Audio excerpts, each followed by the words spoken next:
The Eiffel Tower is one of the most recognizable landmarks on Earth. Millions of people visit it every year. It stands as a symbol of Paris and one of the most famous structures ever built, which makes this story almost impossible to believe.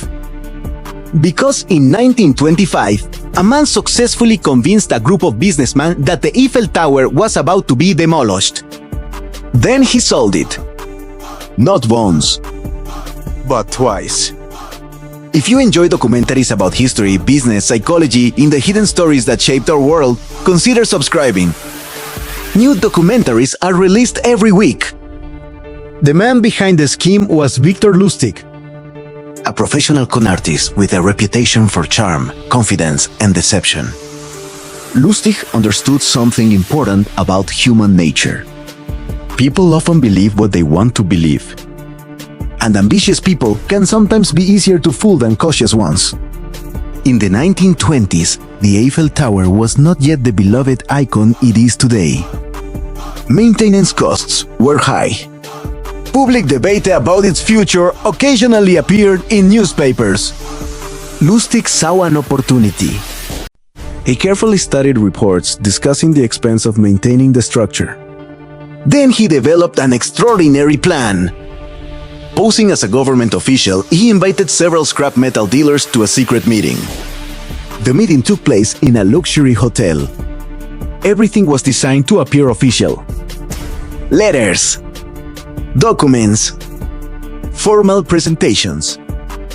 The businessmen were told that the government was quietly considering dismantling the Eiffel Tower and selling it for scrap metal. Because the process was supposedly confidential, they were instructed not to discuss it publicly. This secrecy made the story feel even more believable. Among the businessmen was a man eager to secure the deal. Lustig identified him as the perfect target. He hinted that unofficial payments might help influence the decision. The businessman agreed.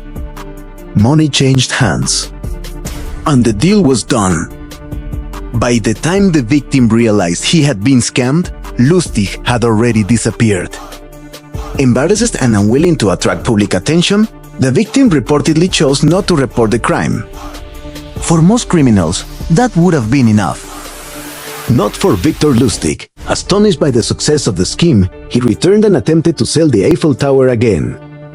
This time, however, authorities became aware of the fraud.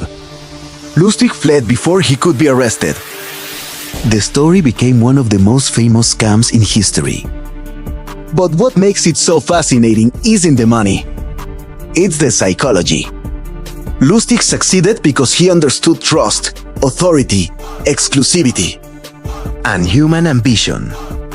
He created a story that sounded unlikely, yet believable enough to fool experienced businessmen. The lesson remains relevant today.